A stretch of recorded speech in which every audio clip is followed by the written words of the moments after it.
Hi everybody, today's special guest on GFIS National Solutions Chit Chat is Jonathan Rooney. And Jonathan, do you want to just tell me a little bit about yourself? Yeah, so I guess I've been invited on the podcast because I am the head coach of American football at Durham University, where obviously you've done some brilliant work with a lot of our teams in preparation. I work full-time at the university as well, as a sort of development coordinator for a student award, a Degree Plus award, where they get to reflect on their journey throughout their time at university and how the wider student experience, particularly sport, music, drama, volunteering, has impacted their lives. So that's the cliff notes. Rob, thank you. And we've gone all a little kind of all tribal today. And we have, yeah, we're rapping, absolutely, Durham Saints. This series of interviews are all about leading up to, obviously this week's a big week in American sports with the Super Bowl on Sunday night coming up, and two interesting teams being there, and I'm sure we'll talk a little bit about that. And I am going to flash my old Pats and my new Pats, because it's a little bit like Man United, Man City, Liverpool, isn't it? Everybody wants to hate the Patriots because of how well they've done over the last decade. I am a United fan, so I can empathise with your situation. Unfortunately, I'm a New York Giants fan, so I don't think anyone's going to go, "Oh, you're a glory hunter because you support the New York Giants or whatever." But we have had our moments, to say the least, and I've seen them win it all. But I've also seen some pretty bang average displays recently. I think is the best, is the kindest way of putting it. Yeah, I think we've been a little bang average for us this decade anyway, but I'm going to go back to early 80s. So I'm sitting in South Shields, which is where I come from, with my dad, and Channel 4 hasn't long been around, and I think it was 83, maybe 84, and American football starts. And I always had this thing for American sports, and I don't know why and where it came from. So we're sat, and the Pats are playing. It was either the 49ers or the Redskins. I'm not quite sure who it was. And my dad turned around and said, "Right, you need to pick your team."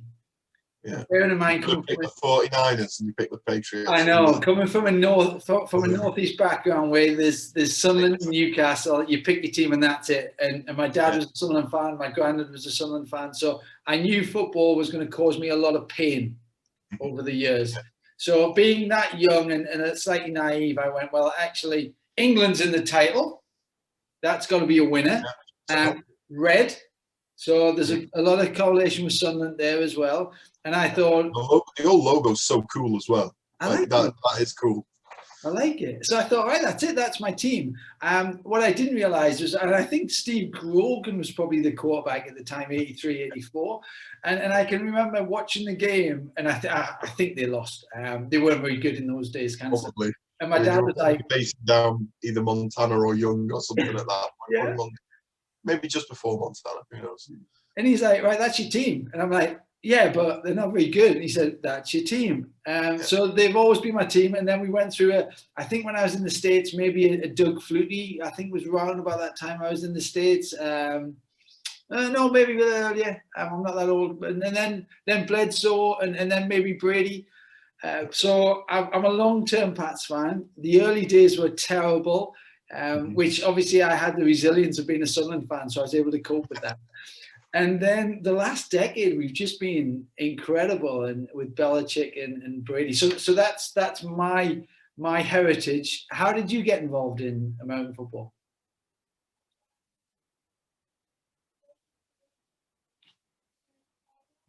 So hold a chain, so pocket money. Yeah. Cool. So why did you get into American football again? Yeah, so very similar sort of time frame. I just had a big spark from my best friend's dad at the time. He'd been in Canada. He had played, I believe, at like a college. The details are a bit fuzzy now, but he was a wide receiver, and he was playing for a local British team called the St. Helens Cardinals. And we really looked up to him as an athlete and whatnot, and seeing him training, and there was this sort of just bizarre game that we didn't otherwise know anything about, but we had this in, and we used to hold the chains, the down markers for pocket money every weekend. And being the tallest out of the group, I was always on the down box, you know, signaling what down it was. So I had to learn a little bit about the game to follow, know when to put a 1 up and know when to put a 3 up or whatever. But I was also like right at the line of scrimmage and seeing the neutral zone just collapse and the play every snap. So because of that, we played Mutant League Football on the Mega Drive. We played the first Madden when it came out. We threw around in the back garden all of the time, you know, and that kind of got me into it a bit. And for myself, I always watched all American sports because I was one of those kids that struggled to sleep. I struggled to fall asleep at night. So Channel 5, the hockey would be on, or the basketball, or you'd watch American football and you'd wake up, you know, begrudgingly for school, or on a weekend I'd wake up at noon or whatever. And I was one of those kind of like night owly people. So I just watched an absolute ton of it. I was still playing rugby league and rugby union and stuff, but when I was 16, I vividly remember going around to Mike's house and knocking on the door, and Michael opening the door and being, "All right, Rooney, how's it going?" I'm going, "Well, yeah, pretty good, but I want to speak to your dad." "Is your dad in?" He's like, "Yeah, all right." I was like, "I want to play. What can I do?" And unfortunately, the St. Anne's Cardinals had kind of folded by then. Had finished. They kind of come back in a smaller 8-man version in a small league at the moment, just started, but they were gone, and still the closest teams probably Lancashire Wolverines over in like Bolton area, and so yeah, we endeavoured to go. I got a mate who I played rugby with in sixth form who just learned to drive, and Murph drove us over, and that was it. Played for Lancashire Wolverines and never looked back, sort of thing. So it was it's an interesting one how it got there, but it was just part of our lives. Seeing British people play American football on a Sunday wasn't strange to me. So my first game of American football I saw was a British game of American football, and then got into it. So yeah, it's a bit of a weird one.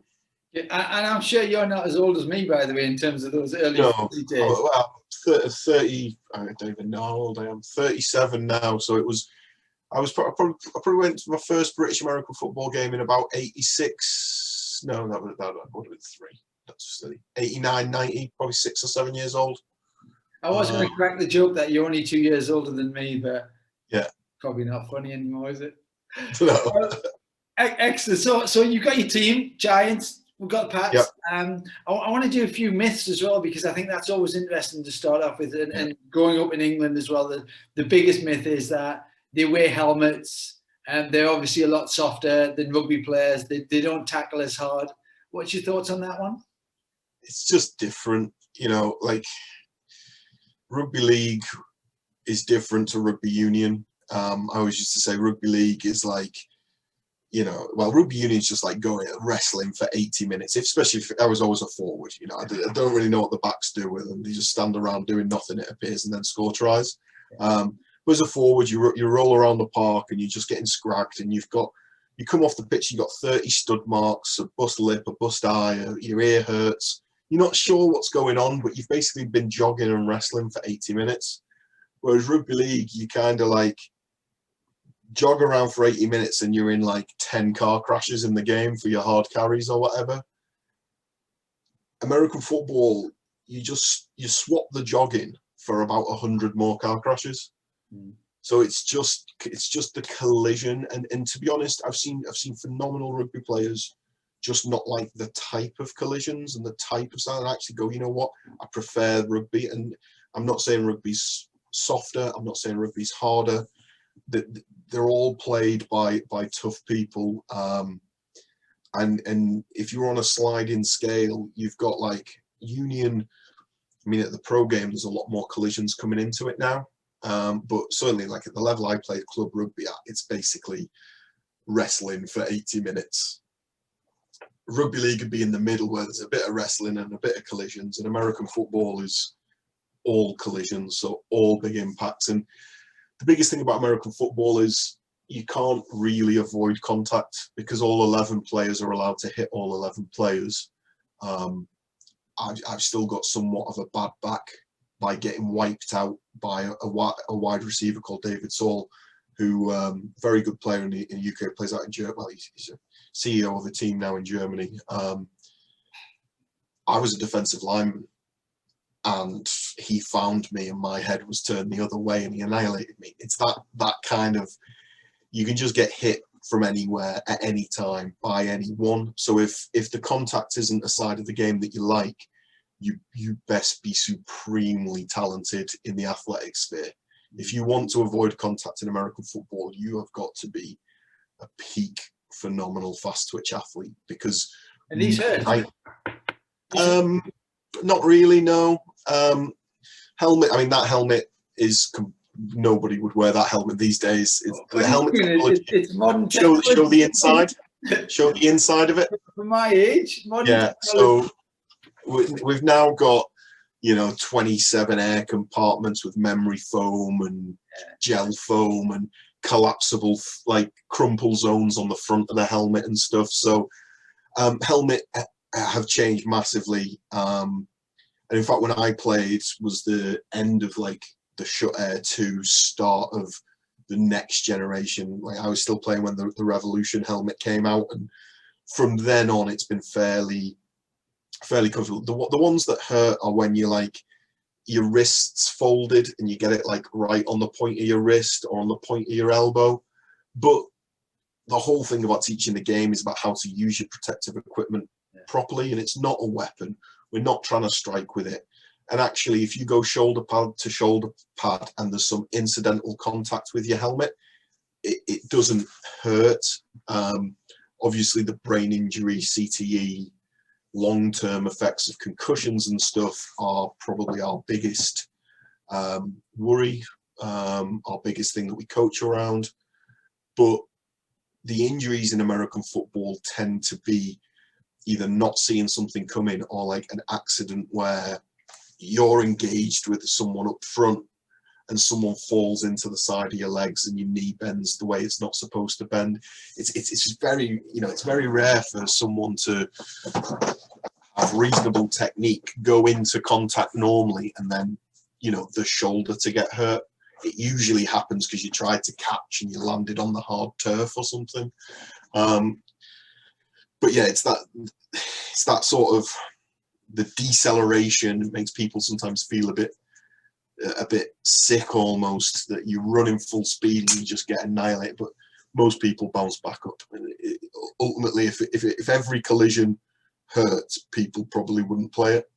Yeah, I'm glad you said it's just different, because I agree. Every sport is so different, and you can't compare. So I did some work with Gateshead Thunder, going back a while now, and one of the guys, I said, what do you do? And he said, well, when I haven't got the ball, I run at people. When I've got the ball, I run at people.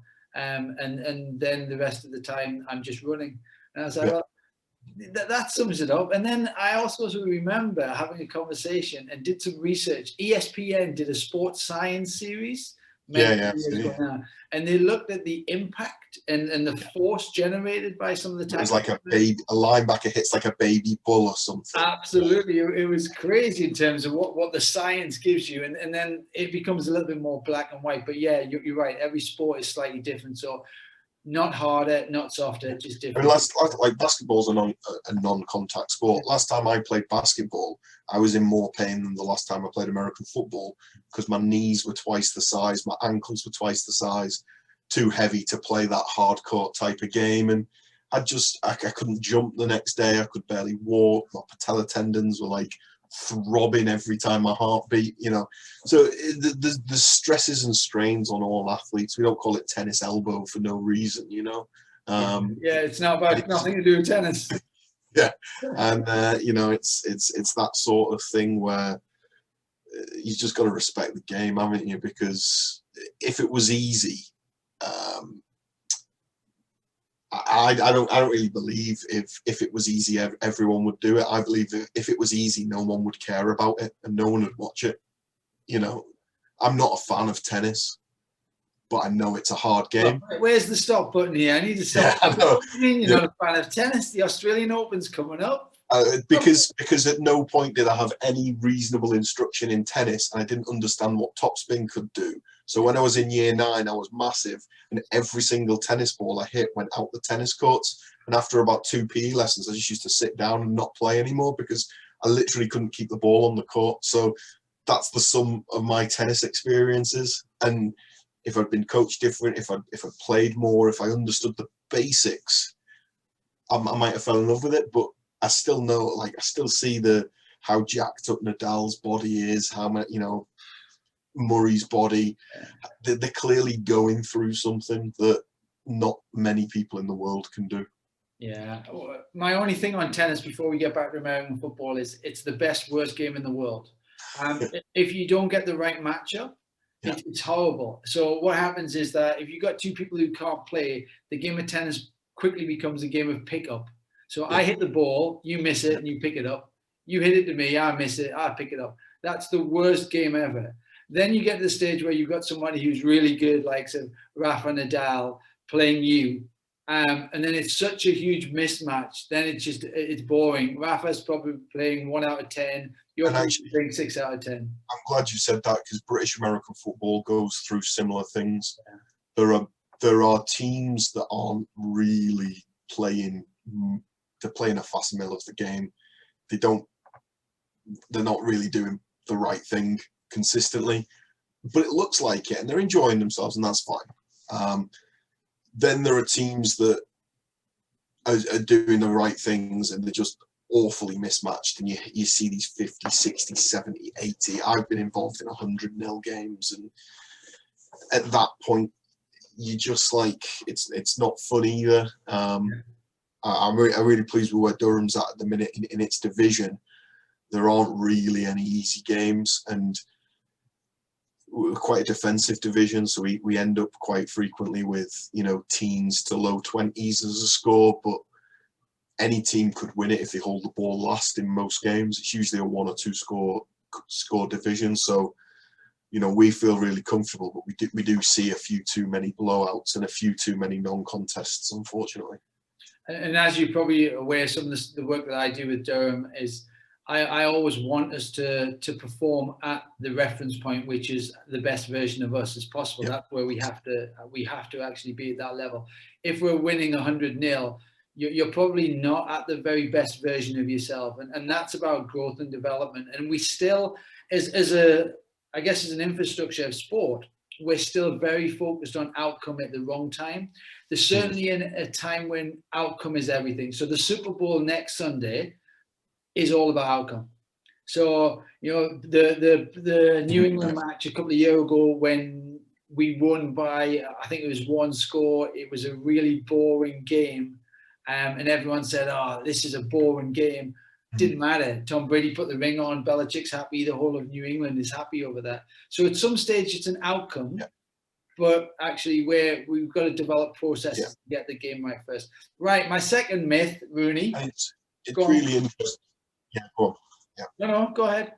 Well, I was just going to say, it is interesting that being in the tennis world is generally knockout. Yeah. So every game, it matters. American football, we're fortunate that, yes, we have the playoffs and you have to get there, but you have a time to growth and to try and to challenge. And then, yes, you have to win your last 3 games of the season. But it's nice to have that mix. If it was a knockout right from the start, some people would never get going. Miami Dolphins. Miami Dolphins. Who said that? So sorry for any Miami fans who might be watching that, but you've had a bad time, and hopefully they're back a little bit, so they're doing okay. Second myth: American football 2-stop start, takes too long, boring. I mean, for me, I agree. To be honest, don't watch that much NFL anymore. Certainly not the live shows. I'm a Red Zone fan, so nice. I have to be up early on a Monday morning. I put Red Zone on from about 6 p.m. to about 8 p.m. when most of the games are decided. And I think there's some work to be done there. I want to shout out the college game, the high school games. They're unbelievable quality. And we play different rules. Over here, we play the NCAA version of the rules. So we have 25-second play clocks, not 40-second play clocks. We have different sort of, we obviously have no TV timeouts over here. So, a Durham Saints American football game generally takes about 2 hours, 2 hours, 15 minutes, which is much more reasonable and requires a little bit more cardiovascular fitness from the players, because the NFL for me, you know, if you said to me, do you want to watch United, or do you, I mean, yesterday's 0-0 with Arsenal was a bit grim, but if you said, do you want to watch United or do you want to watch the Giants? To be honest, I'd choose United, because it's an hour and a half. It's a nice, compact, short game. It's action non-stop. And to actually watch it, certainly on TV, I'd agree. One of the best things about the NFL is going live to a game, going to the Wembley games, going out to the States, because of the game day experience, because of the food, and the tailgating, and the people, and the fact you don't have to segregate the fans. You can just have a bit of banter. You can swap stories. The fact that you go, I went to the Panthers versus the Ravens once, and there was a Bills fan sat next to me, and I was just like, what happened? It was just like, I was in town, and it's the NFL, isn't it? Yeah. You know, and so you're just talking, and that's when it's at its best. And a bit like when you go to watch the cricket, you know, cricket's quite a slow game if you go and watch a test match. Yeah. Well, you go around, you get your lunch, and you have a few beers, and you go and play some of the mini games behind the stand, and then you come back in, and, you know, like, you're allowed a bit more freedom. It's not as intense. So yeah, I would like to see the NFL have slightly less advertisements. I would like to see replays be dealt with quicker. I would like to see the game sped up, for sure. I'm a little bit in the middle, and I think that if you're a fan, you miss the stop-start stuff. But if you analyze all sport, Manchester United yesterday, Arsenal game, throw-ins, that's a stop-start, free kick, stop-start, fouls, stop-start, sub, stop-start, goal kicks. So tennis, you know, play a point, stop-start, you know, play 2 games, sit down, stop-start. Every game is a little bit like that, where if you're a fan of something, you don't see it. Where that is fair, yeah. It starts to highlight it a little. But I think you know, you get your replays in the footy, and you get your replays in American football, but for me as well, I'm not a massive fan of.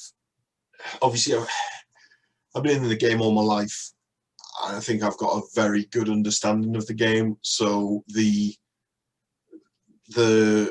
going back to the studio doesn't hold any sway for me. Like, when, you know, it's great to see someone like Tony Romo as a caster, because he's got such a high level insight. Yeah.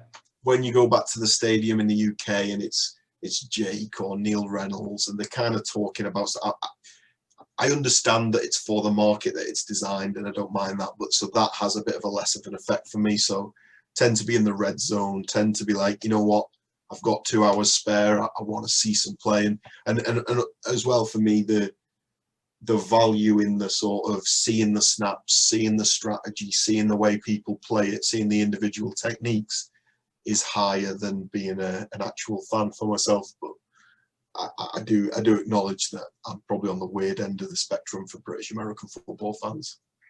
Well, final myth in my 3 myths is that actually, when you've got a roster of about 90 people, none of them are athletes. You're not really doing a sporty job. You just come on, do 30 seconds, and go off, and that's it. Waste of time. Yeah. Well, yeah. I mean, it's tough. The NFL has a 53-man roster, and it's usually in college football, where you see the 85 scholarships, maybe 100 players dressing. A lot of that comes from the fact that the game, there's levels to the game. And for instance, at Durham, if you turn up as a first year and you're a decent rugby player, a cricketer, a footballer, you've got to learn the game from scratch. It's extremely unlikely that you're going to play before Christmas. You know, we have half the season before Christmas, half the season after Christmas. You might not be safe yet, but you might dress. You might go through the game day, the warm-up, the experience, under the understanding that that's an experience you can gain as well. So you're always trying to like layer your squad and bring it through. And traditionally in the university game over here, first years don't play much. Second years, they play a bit more. And third years, you're building your team around. So there is a bit of that in the colleges, where maybe an 18-year-old kid isn't ready to play against Alabama just yet. In the pros, it's 53-man squad. It's just so hyper specialized that you generally have 22 starters. And so if you think about, football, you've got 11 starters and a 23-man match day squad, or a World Cup squad. What's the difference? 11 times 2 is 22, an extra 1. You've got 22 starters. You need a backup in every position. That's 44. And then you have your specialised kickers and punters, long snappers. You need special teamers, So it's building up to that similar sort of thing in footy. We've got the 5 substitutes from a 23-man match day squad now. It's, I think a lot of the anti-substitution crowd are just reminiscing about old school times when there'd be punch drunk footballers walking around the back and they should be seeking medical attention. We still get that to this day, Head injury assessment, someone comes on and goes, yeah, you're all right, get yourself back on and go and head a ball again. Yeah. I'd actually like to see the 5 subs become a commonplace in the game. Rugby's benefited now from going to a 23-man game, in my opinion. With your finishers and your fresh legs. It used to be your hooker and your scrum half got subbed off and the rest was saved for injuries. But now we've got a 23-man game. Should the squad go to 25, 26, so you've got a bit of choice. I think that as athletes get more specialised, we're going to accept that there's a few more substitutions, and I think it is a busy squad, but I think it is one of the sports where you are going to get injuries every game, even if they're accidental, even if it's a lineman dislocates a finger and has to go off for 5 minutes and get it popped back in. If you've got a concussion protocol where they have to go and they have to receive a full, even at Durham, we SCAT5 test our players in pre-season, and our physio has them on file. And if we have any doubt, we take them out. And at our level, we're doing a full concussion protocol. We sit them for the quarter, no matter what, just to give them enough time to complete the protocol. I think it is true, but I think it's a good thing. I agree. I think in all sports as well, there's similarities. So if you look at cricket, when we're talking technical differences, you have your spinners, you have your fast bowlers, you have your batters, you have your wicket keepers. In netball, you have your shooters, you have your centres, you have your goal attacks. And unless any team sport is going to have areas of expertise, American football has just had that early enough. Even football now has started to have more and more analysis and understanding of, right, goalkeepers are specialists, so actually we need a goalkeeping coach. Defenders are also more specialist now, so we need maybe a defenders coach. Teddy Sheringham, I know he was one of the first people who came out and was doing, goal sort of scoring coaching, just as a goal scorer, as an attacker. American football has always had that.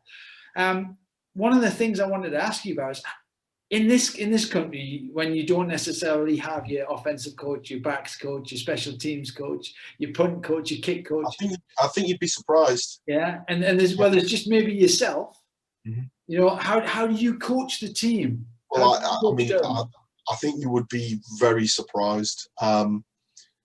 We don't have many paid coaches, but we do have coaches. The BAFCA, the British American Football Coaching Association, has some of the hardest working volunteers you've ever seen. So at Durham, you might eventually want to cut this because of how long it'll take. I'm massively assisted. So I'm the head coach and I coach offensive line. I have an offensive coordinator called Paul Weston, who has played up to and including Great Britain level. He is ROC, and he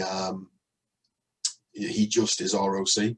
Our defensive coordinator, Danny Ketch, he's just our defensive coordinator. Special teams coordinator, Scott Smith. Wide receivers, Coach Sowden. Running backs, trying to rip them all off in one go is difficult for me because there are so many. And it sounds awful because we love them all, but we just switched them around this year and then never actually got on the field. But yeah, we've got a running backs coach. We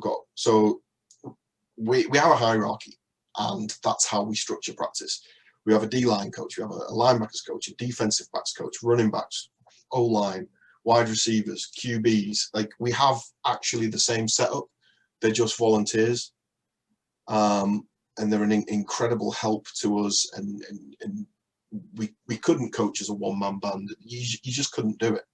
And so in that practice structure, I'm more of a manager, a CEO. I say what the culture is, what the strategy is, what direction we're in, and then the coordinators kind of, they have to pitch their product to me and say, I want to run the offense this way, and I want to do this, this, this, and this. And I say, yes, you've got my permission, you've got my support, go for it. Then they go to their positional coaches and say, these are the skills we need. And so in practice, generally, it doesn't always happen in this order, but there's individual practice where you practice the skills of your position with your positional coach. And the coordinators and myself as head coach generally are observing, comparing, pulling two units together, you know, trying to get a 1v1, maybe receivers versus DBs, but we practice as individuals. Then we practice as units where we put the whole offense together. And for instance, Paul Weston as OC, he'll then be in charge of that period. And the positional coaches will be like keeping the players organized and whatnot, but he'll be in charge at that point. And the defense will be meeting and doing the same thing, and Danny Ketch will be in charge at that point. And then there'll be some sort of verses. Now it might be just inside runs, so it might be O-line, running backs and QBs versus D-line and linebackers. It might be what we call 7-on-7, where it's just wide receivers, QBs, running backs versus linebackers, DBs, and we're just working on the passing game. Or it might be full 11-a-side football. And basically at that point, you know, I'm always in charge of the practice overall and the design of the practice and the timing. But I am truly a head coach, and I couldn't do it without my volunteer coaching staff. I wish we could grow the game at in this level to compensate them for the value they provide adequately, but unfortunately it has to be a baseball cap here or there, a t-shirt here or there, and you know, they're a wonderful asset to us, and I think that would be kind of the big misconception, that most teams in the top half of any league structure, so we have 85 universities playing, and we have a premiership of 10 and a division 1 of about another 30. In that top half, most would have 5 to 10 coaches on a coaching staff. So we actually replicate what they do in the States, but mostly with volunteers. Okay, cool. I want to come back to two things. One is about culture there, because you talked about that, and one is about players and coaches. But I want to almost start to think about Durham as well, and how well we've done, at least over the 6 or 7 years that I've been there, and probably before that as well. We've got quite a few Americans who come over who've played NCAAs. What do you think, one, is the biggest difference between playing in the States and playing in the UK? And two, what are the biggest issues that you found with the players who do come over? And I've been fortunate to work with some of the teams and some of the individual players as well, and I'll chip in a little bit on that. What do you think?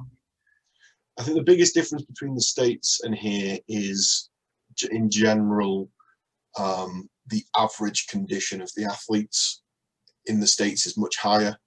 I coached high school football out in the States for a year, and 14-year-olds were squatting 1.5 times the body weight 2 or 3 times a week.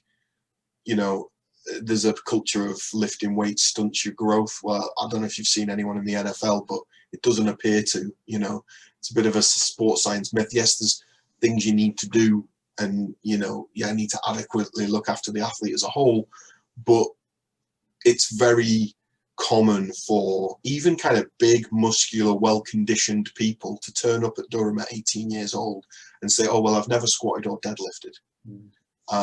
That if you play football, if you're on a high school varsity program in the States, there is an almost zero chance you haven't squatted and deadlifted for years. So that makes the game faster, it makes the collisions harder, it makes the game tougher, which changes how fast you can get the ball out. It changes how fast you need to get the ball out so your QB doesn't get sacked. If you can run faster, you can run deeper routes. You know, there's all different implications of that. But the biggest thing is over in the UK, we have quite a lot of good smart players. We have good coaches that know what they're doing. They teach the game right, but physically we need to elevate the game. And actually, at the moment, if you want to get into the Great Britain squad, there's probably only they pick 50 or whatever. There's probably only 200 that are physically, athletically good enough to play international, and that's usually the biggest thing. We have loads of stunning players in this local area that, on the field at the level they're playing at, perform at an elite level, but they can't bench 225, and so senior GB staff are looking at them and going, well, how are you going to block a defensive lineman that weighs more than that? You know, so that physical prep, and I think that's the biggest thing that the American scholars bring over, is they're nearly all monsters in the weight room. And so we prep them for this. A lot of our guys are extremely smart, obviously being at Durham, got great grades. We interview them, we recruit them, we talk about education, we talk about what legacy they're going to leave. We try and bring people over in positions such as like film captain, who's going to help us with our performance analysis, who's going to help us in the weight room. And the weight room spot's usually the easiest one to fill. We normally have 2 or 3 guys who are like, let's go. And you know, the S&C staff at Durham are going to provide the framework, and our coach Luke Southgate is, you know, a good friend of both of ours and an unbelievable coach. But you need those players that are going to bring the juice and the vibe and the energy, and that's the biggest thing they bring. It's the biggest difference between the game, and they bring that to the players, which is really exciting. The biggest problems are, I'd say, when that gap is misjudged by the player. When we're recruiting, I very frequently say, look, we're like a pretty good high school program, and that's got some positives. Yeah, we're playing for the boys. We're playing for love of the game.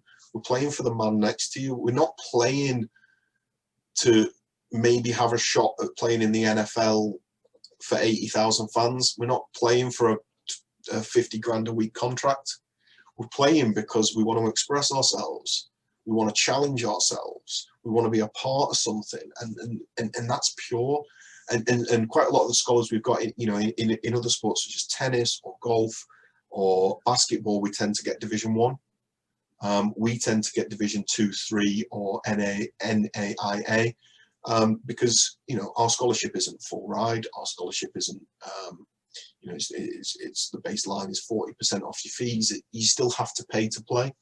So whilst they're not quite as high, they're still almost certainly going to be in the league's top 10, 15, 20 players. So they've got to go from being maybe a team player at the 3rd tier to being a superstar. And I think the ones that haven't enjoyed it have almost needed the British League to be better than it is. Yeah. And they've come in and they've found themselves disappointed. But unfortunately, we told them that in the very first phone call. We told them it in the second phone call, and maybe they just didn't quite believe us. That's where the problems have come in. And so that leads to people having their eyes on a different place, going, okay, I'm going to finish this season, and then I'm going to go and work in Germany where I can pick up €2,000 a month playing in the GFL. Or I'm trying to get back home because I've been invited to a camp, and I can't miss this camp. The camp's in our playoffs. Yeah, but this is my shot to go to the NFL or the arena. I've got to go now. Okay.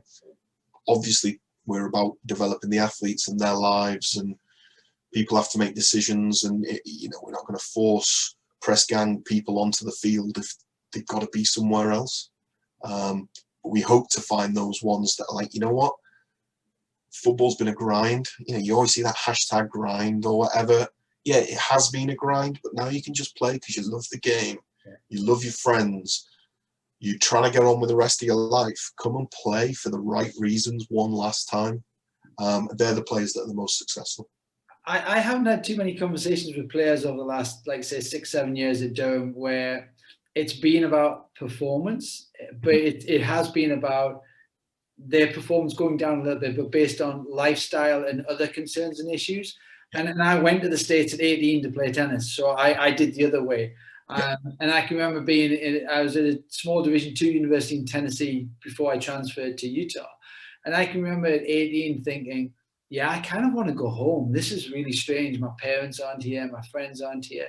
And we know what the Americans are like as well. They're not necessarily as well traveled as most of the Europeans are. So I've had a lot of players who've come over and they're just missing home a little bit. So I had a guy from Tennessee about 4 or 5 years ago who literally within the first 2 weeks queued, said, "Listen, can you have a chat with this guy because he's homesick?" So you've got to kind of think that the Americans coming over, they might be great athletes, they might know American football, but as everybody is at Durham, we're all humans. And we're all just trying to actually be intrinsically positive and in a good place in order to perform. Fab. We're welcoming them into our home, into our journey, and we're all in this together. So if someone is coming here to get the degree and is willing to play sport and is a great candidate for the university, and they want to put the student before the athlete for maybe the first time in their lives, we embrace that and we support that and we try and get them the best outcome in their life. At the same time, there are people who are here and they're like, yeah, I do want my master's degree, but football is my #1 priority and my degree's second. The Americans have they have much more experience with what we call the dual career of being a student athlete, and they've got a little bit more validity or variance in the way they go about it. It's not, we always say it's student athlete and we're here to get your degree, and you because it's a big part of it, and we're quite an amateur game, American football. And where Durham's the top 100 university in the world, it's a phenomenal city to be around. It's got great staff, and we've got the best program that any university in this country could have. We are recruiting them to be part of a football team for 1 year, but we're recruiting them to be Durham graduates for the rest of their lives, and that has a weighting on it. And I think that I would hope that if you went back and interviewed and asked all of our players whether they engaged with that or not, whatever decision they made for the balance, I would like to think that not one of them would say, "Oh, Coach Rooney demanded that I do this and put my degree to one side." That it just simply has never happened, because I was a high school teacher for 10 years before I came across to uni. My entire life has been in education, development, and growth, and I think it's a blessing that we get to experience these athletes that get to experience the British way of life, the beautiful location of Durham. You get to travel around Europe because of all of the pain, hard work, and effort that they've put in previously. This is a payoff, and it should be celebrated as such. That doesn't mean you don't want to win. That doesn't mean you don't do the right things on a daily basis. But it is one of the deep intrinsic motivations of traveling halfway around the world. Yeah. It is a brilliant place, and I've loved my seven years at Durham and worked with all the players and the coaching staff as well. But you made a nice little interlude there for my next little kind of part of this conversation: coaches and players. Yep. So this year, if we go NFL, there's been a big split with a coach and a player who's been together for a long time, Belichick, Brady, and that kept coming out early doors on Twitter and on social media. Who's the most important? Bill Belichick. Who's the most important? Tom Brady. If we look at the end of the season now, you've got one who's going to the Super Bowl and one who didn't make playoffs. What's your thoughts on that argument or that conversation? I think it's the argument's a whole load of fun, but I think it's fairly superficial. I think that in a team sport, any team sport, but in a team sport as complex as American football, with as many working parts as American football, I don't see it just being this or that. They both have had a massive impact. They haven't had an impact on each other. They've shaped each other. And, Brady's been able, like you say, okay, yeah, Brady left and took a team that wasn't very good and made them very good. But at the same time, they also signed a whole bunch of people who were available on free agency who were, the Bucs had some hyper talented players like Mike Evans and things like that, and they were already pretty good. But now, you add Brady to the cast, you add Fournette to the class. Like, it wasn't just Brady that made the move. There was other things. Even Gronk came in and did his bit last week as well, didn't he? Yeah, exactly. Gronk coming out of retirement, and you can see Gronk on. I think there was a Sports Center clip where he's like, "Yeah, they tried to trade me to Detroit, so I just retired." Yeah, and he's like nudging the person next to him, being like, "Yeah, imagine if they traded me there. No chance. I'm just going to retire instead." And that kept him available for when Brady made his swap to be traded. So. I think it's great fun. I love the greatest of all time arguments, and I'm sure we'll get onto that with TB12. I love it, but I think it's fairly superficial. They're both incredible coaches, players. Both had a massive impact on the way the game's played, the way decisions are made within the game. Together, they were nigh on unstoppable for a variety of reasons. Apart, they were still significant. So yeah, I think it's a great one over a pint of beer, and you can go back and forth on it. But I think it'd be impossible to separate quarterbacks from their teams and from their coaches, because we're not privy to a lot of information. Yeah. We don't know what they've got, that microphone in the headset, and we don't know what's coming through there. We can assume, and the sports writers love it, and they're like, "Oh, Brady changed the play at the line of scrimmage," and and there will be hundreds of times he has, and there will have been hundreds of times when he's changed the line of scrimmage, and they've gone, "Oh, why did Belichick call that play?" Well, no, Brady, but you forget about those and you get wrapped up in the glamour. I think great discussion over a pint. We did it this week, didn't we, on a little Facebook message kind of stuff. We were having that banter, and I was like, the only thing that matters is the rings. For American football guys, winning Super Bowls. I think, if I'm not wrong, Belichick's got 6. Yeah. Brady's got 6. Yeah. There's your competition.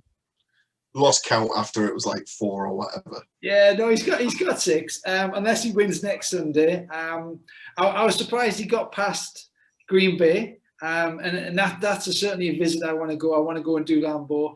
So I guess we should, while we're having this conversation, quickly, because the myth. This is supposed to be about the Super Bowl, isn't it? Coach versus player, it doesn't matter. They're both important.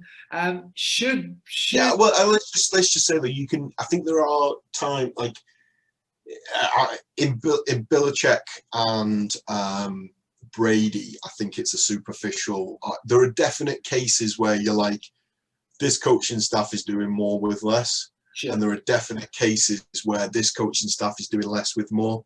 Good old DC won't be that pleased we bring up the Eagles, but their coaching staff doesn't seem to get the talents of the players they've got, and that means one or two things: either get new players and build the way you want to build, or get new coaches that suit the players you've got. But it's a horrible mismatch, and they're doing, they were not a very good team, and then they won the Super Bowl in a crescendo of small, almost Moneyball like moves, and then they completely collapsed into obscurity again.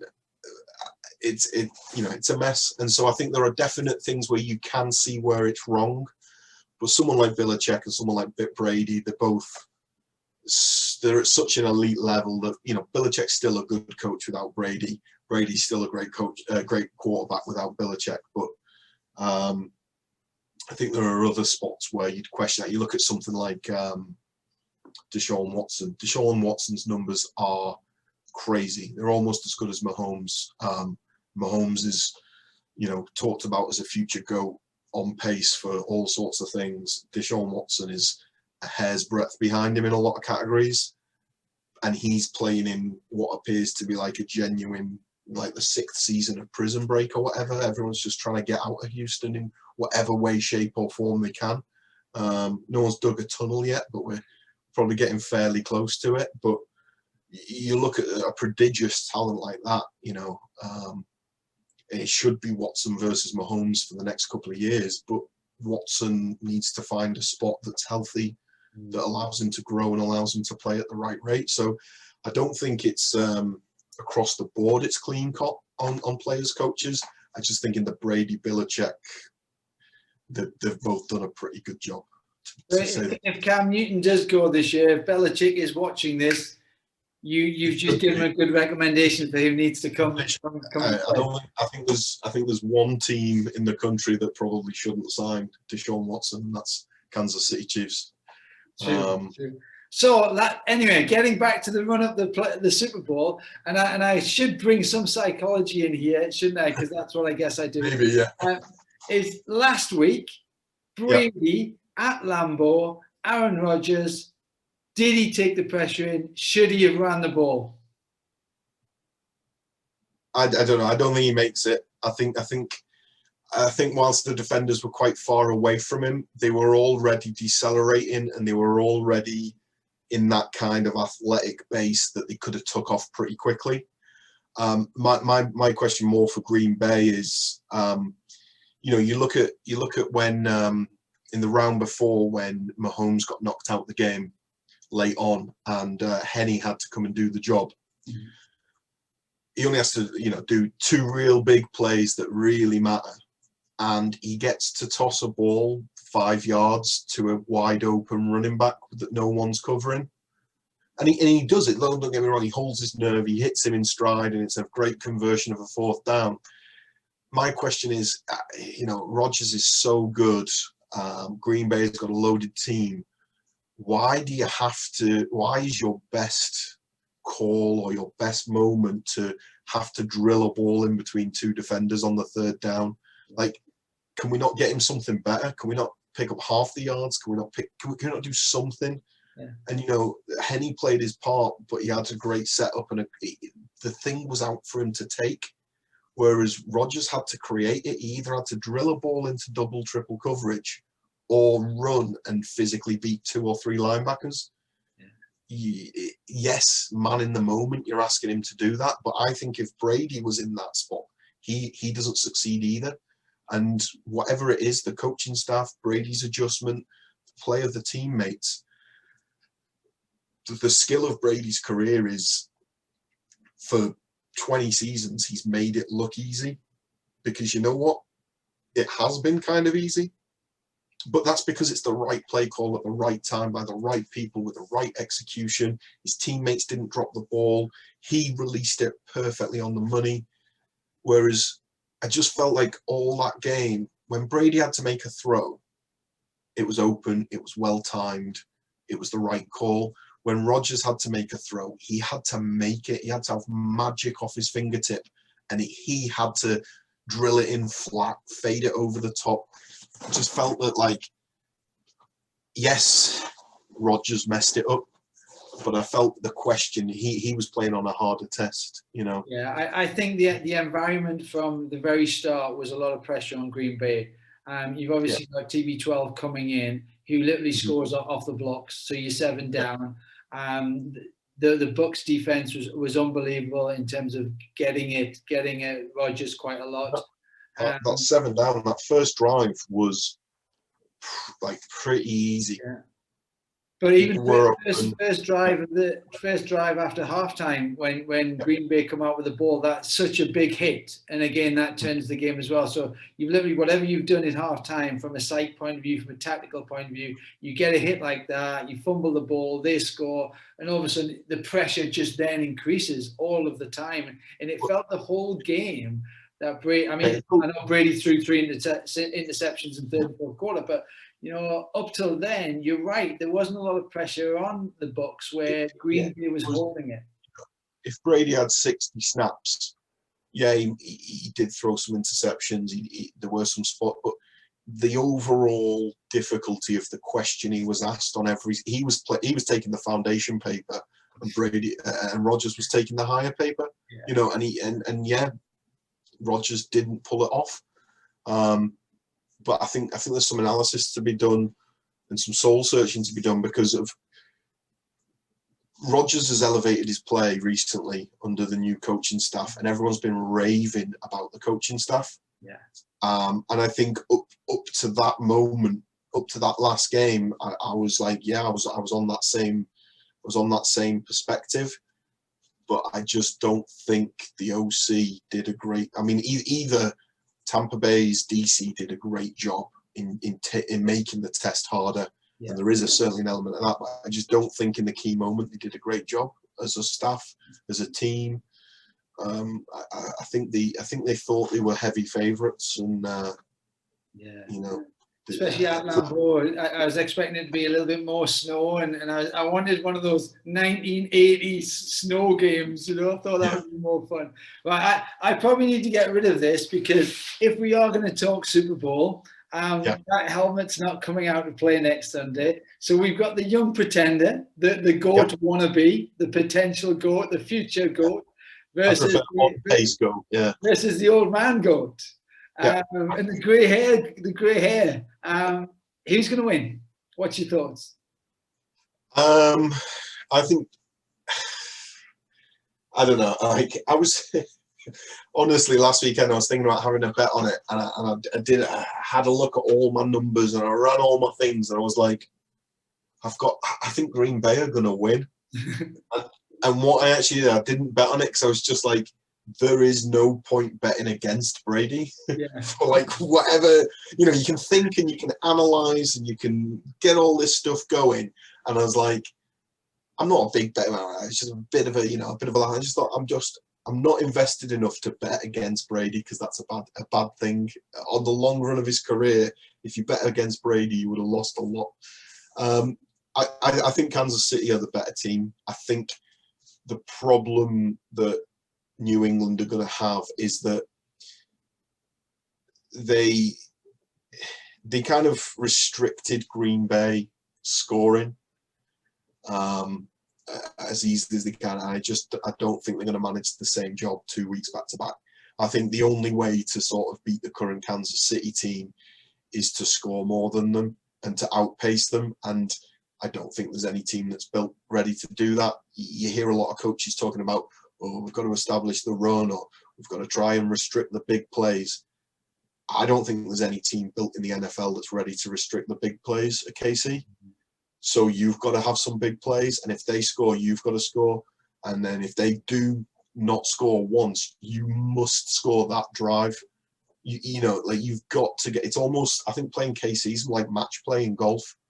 Like, once the score's gone and they've scored, you've not scored, that's on the record. And if they score again, you don't score that time, you've lost. And I think that that's where KC, I think they're the most exciting team at the minute. I think they're the best team to watch. I think they've assembled a great cast at the minute. And whilst I'm not certainly going to put any money on it, I'd give the edge to KC. But if someone said to me, don't bet on Brady, I'd go, yeah, that's true. That's true as well. But if I had to pick KC, I think. I'm going to sit on the fence, and I'm going to finish off with one more question. So, whilst I'm not sure I can get away with the fact that I'm betting against them, because how can you? Yeah. I have to agree. I think Kansas City are the better team. But my question is TB12, you know, he's left a huge legacy at the Pats, and left, you know, and forever he will be the best quarterback ever, probably at New England, and arguably ever.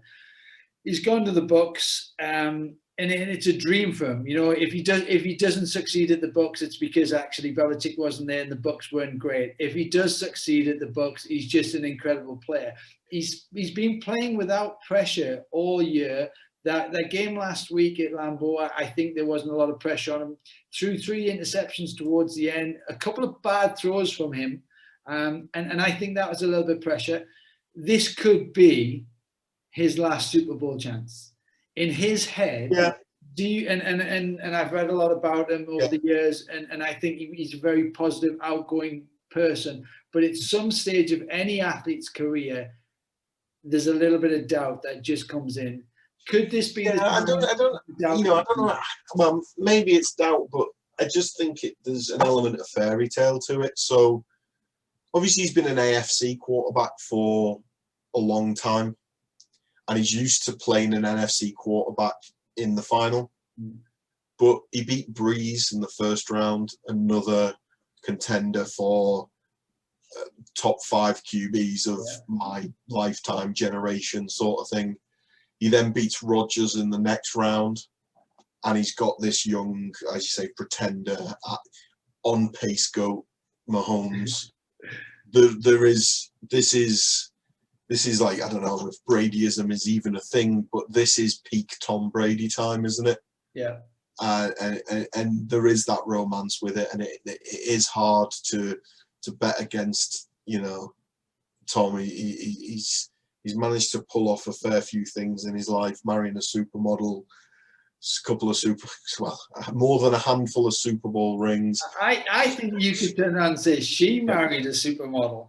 Potentially, although is that me just having a Brady moment there? I think it's you having a Brady moment, but I think as well he's in since marrying Giselle. I think he's improved his look slightly. Do you remember the old combine pictures of him in his shorts and t-shirt, where he hardly looked like the peak of athleticism? The All-American boy wasn't there a few years ago. Oh, and then there was the old jaw implants, jaw fillers, plastic surgery debate from about 10 years ago, which is just mad how far sports come that is even something we're aware of. So I think there's been a bit of an influence in his style, his outlook, his family, coming from his wife, and they've grown into it, and it really is a fairy tale.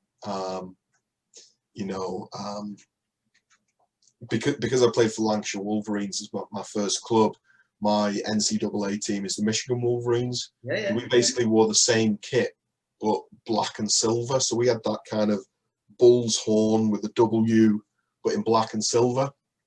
And so I just started watching it because of that. Just any link, okay. So I support Michigan. So, you know, you've seen him at college, and you think, yeah, he's all right. He's going to get drafted. Don't know when, probably late, but to see where he's come from and that kind of just, you know, fairly humble average start into where he is. The fact he's beat Breeze, the fact he's beat Rodgers.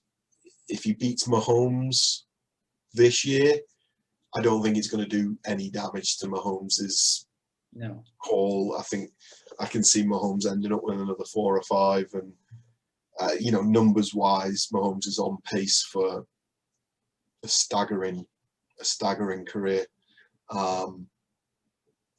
So yeah, I can't. You know what? For when the Giants were beating the Patriots in the Super Bowl, and when Brady was, you know, trying to compare Eli Manning to Tom Brady, and I was trying to make that argument 10 years ago or whatever, I probably would have been a hater. I probably would have been like, oh, you know, I hate the Pats, I hate Brady. But he's just managed to do it for so long that even as a previously avowed hater, I think I've come round to like, I think he's the GOAT for me. I know a lot of people disagree, but mix of longevity, overall statistics, winning, changing the game, culture. I think I'm kind of rooting for him, because there's a lot more to see from Patrick Mahomes, and I genuinely believe he's the most exciting athlete on the planet at the minute. And now that you just said and admitted it live, that actually Brady is the GOAT, I think that's a brilliant moment to finish. Although I am going to say is this week's I'm a little bit sad because of COVID that I'm not preparing to have a night at the Sharks Bar with some incredible wings and copious amounts of alcohol.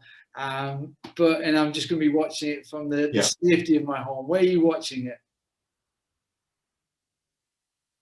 It's a weird one. I mean, to see often teams you're involved in, you know, teams I've coached in the past, and most recently Durham Saints, they've held a Super Bowl party where all boys have come back to town for a night out, and usually it's a fundraiser, it's something on the calendar, it's something to look forward to. So there is that thing of it, and it almost getting into the habit of having to get up on Monday morning and go to work. I'm probably just gonna go to bed and watch it in the 40-minute mode rerun in the morning, because part of the game is bringing people together. And I know we've been lucky to be able to watch sport as a distraction, but I've really felt that all the sport this year that we've been watching has just been a distraction.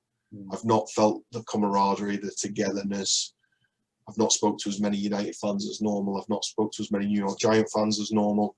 I've not hung out with my mates and watched the games, whether it be footy or whether it, you know, a Champions League night down the pub or whatever. And you know, I think that gives us time to reflect on actually what sport means to us, and sport is about people coming together to compete and challenge themselves and better themselves, isn't it? And you know, it's like I say, I'm glad that these athletes get to do it, and for them it'll certainly feel the same. But yeah, I wish we could share those moments where people could come together a little bit more. Fab. Well, if you're up, I'll be sat in the living room with the TB12 shirt.